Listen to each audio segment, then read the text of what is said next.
Hello, my beautiful Leo friends, and welcome to your horoscope for March of 2022. We're Leo this month. We do have some nice forward motion in terms of your relationships. And in general, we have some nice forward motion because we've got the planets moving in direct fashion. Now, we are going to have one planet begin its slow down, its pre-retrograde shadow time. But I think for the most part, we can really celebrate that everything we've been on hold with, really between November all the way through February, gets some heat on its little tuchus so we can move it forward as we're coming here into March. So let's get in here and talk about what is going down this month. Right at the beginning of the month, Leo, we have got a new moon happening at 12 degrees of Pisces, okay? Now this is going to light up your 8th house space. So I want you to think intimacy. You see into me. It's another resource that you are deeply connected to, whether this is sex and romance, money, trauma, all of those things have that deep implication of intimacy, right? But we also see things here too, like death, taxes.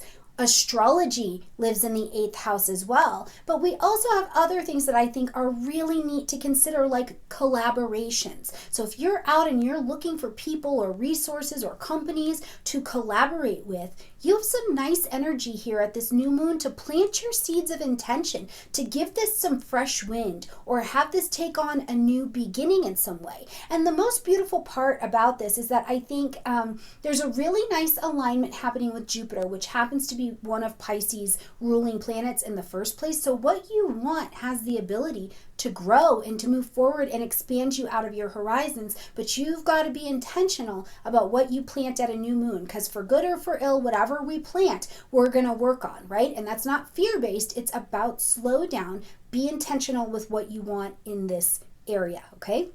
As we get to the 6th, bit of a busy day, okay? So first of all, we're going to have Mars move into the energy of Aquarius, which is just across the street from you, right? It's your opposite sign. So we know this lights up the 7th house of relationships, okay? Now, we have had a lot of retrograde, right? We've had a lot of retrograde time, some of which popped into this Aquarian energy. So something I'd like you to think about when we're talking about this 7th house area, conscious, chosen, one-on-one partnerships, open enemies, which means you know you have a problem with someone else, like a court or a legal battle, but also the relationship of you with whatever you call your divine connection. All of those relationships are at the table and you've been reviewing them. You've had the chance to step back and to see them from different perspectives during this retrograde. Now, as Mars shows up, Mars is ready to go. Mars is ready to get you into action, make some decisions, let's go. No more just thinking about the strategy. Let's move, right? So if you have goals in the area of your relationships, Mars is definitely here and you'll get moving. Now, Mars is still Mars. If things have to be said, if there needs to be conflict, in order to get to the other side, Mars is going to usher in that conflict as well. So we need to be mindful of that, right? You take it to the highest vibration of Aquarius when we're dealing with these energies. And if there has to be conflict, how can you use that conflict to innovate instead of just destroy, okay? As we are getting a little bit later in that same day, it's only 7 or 8 minutes later, we see Venus now moving into the energy of Aquarius. And Venus has been in Capricorn for a long time, for so long. So Venus moving forward into Aquarius naturally has its own kind of gust of wind in its sails in the back, right? But Venus coming into Aquarius here brings some harmony, some softening, some magnetism, some beauty to your relationships. Venus is very much so here to balance, right? So as we see Venus moving in this area, you know, is the relationship in your life different? Do you have something going on in your life? Do you have a different relationship to your friend group? Do you have a different relationship with somebody that you love? Do you have a different relationship in that open court case, right? What is it that is different and changed and will now have this nice magnetic, come to me good things kind of vibration in your chart? Now we've also got Mars and Venus. These are the lovers. And when they travel together, things get delicious. They just get delicious because this is such a magnetic energy. It's like the strategy and the action meets beauty and balance at the same time. And so as they proceed forward with changes that need to happen, there's usually something really nice, really good that comes from it, especially because Venus in the energy of Aquarius is not so highly emotional. It's a lot more intellectual. So now we have the lovers not moving in a fit or a tirade of just passion, but strategic, intellectual goodness that can get you to where you need to be next, okay?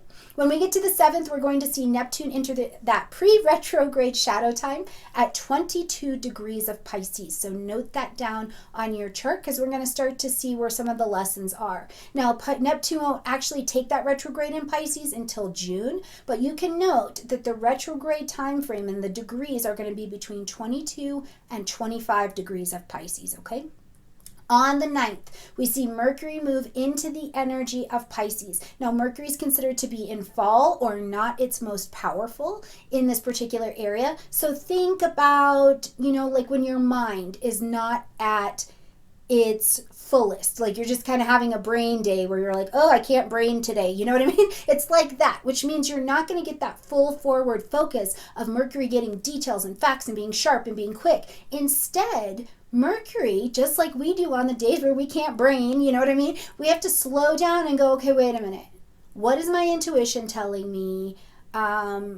I can imagine things in a different way, which means you can also use that beautiful intellectual power to create things that are not tangible just yet, right? Go there, go into the imagination, go into the creative. Tune into your emotional life. Your emotional intelligence is going to be an absolute gift as Mercury is traveling in this eighth house area. The other thing I want to tell you, Leo, about Mercury in this 8th house area is things that have to do with death or sex or taxes may be really fascinating to you at this time, and it can be fascinating in a way that maybe it's not always for you and it feels a little dark and twisty. That can happen during this time for sure. Or you get interested in cold case, or you need to watch absolutely every episode of Law and Order. Things like that can start to pour in as well. So just know that that's kind of commonplace as we get into some of this Piscean energy. Now on the 18th, we're going to have a full moon happening at 27 degrees of Virgo, okay? So the full moon says that something needs to be ended, acknowledged, or adjusted. We need to create a shift or a change in the energies. Virgo energy is right next door to you. So this full moon is going to light up your 2nd house, the way you make money, the way you handle your money, the self-esteem and self-worth you have for yourself, things that have to do with relationships, creative skills and talents you use to bring income into your home, okay? Virgo is going to ask you here to look at, to end, acknowledge, or adjust what is not making this area the very best for you in your life, because Virgo wants it to be the very best. So Virgo is going to look at you and say, that tool, that technique, that action, that attitude is maybe not as efficient as it could be, right? You're going to get leveled up to the greatest standard of efficiency when you're dealing with Virgo energy, because Virgo has the gift of discernment to just tell you the truth. This is not the best that it could be. Now, you could also find during this lunation that you're needing to invest in your health in some way. Something's coming along and it's a little bit bigger of a health and wellness expense, whether that be that you're doing a business or you have to invest in, you got to go to the doctor, you're getting the dentures, the braces, the back thing, whatever it is. You could find that this also brings that to the table. On the 20th, the sun moves into the energy of Aries. We welcome in spring if you're in the northern hemisphere, but either way, the sun's going to light up your 9th house space, Leo. Publishing, marketing, broadcasting, travel, international business, things with the law. You're going to have things about higher education or training that become available to you here at this time. And just a couple days later on the 27th, we'll see Mercury now move into the energy of Aries as well. So Mercury in Aries, I just want to give you the visual. Mercury in Aries is the way we communicate in the hands of a warrior. Okay, so sometimes it can feel like boom, right? The information is just coming at me. Or sometimes it can feel like the information you're delivering is just boom, coming right at someone. But the idea of Mercury here is to be decisive, make quick decisions, be effective without being defensive, right? These kinds of things is what happens when Mercury's in Aries. My husband has a Mercury in Aries, and sometimes when I know he's really got something on his mind, I actually will step to the side of him and let him speak, because his words are going to come at me like a warrior's arrow, even if he's not upset or anything. Just Mercury in Aries is very, here we're going, right? Boom. Boom, I'm bold, I'm assertive, I'm coming at you. So you can also channel some of these qualities if you need help in these areas to get some things done, okay?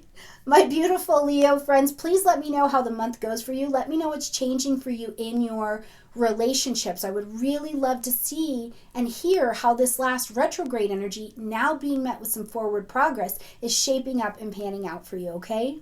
All right, my beautiful friends, check the description box down below for more details about me, who I am, how I do it, and tools that can help you along your astro journey as well. I love you guys a ton, and I'll see you every week and next month. Bye, friends.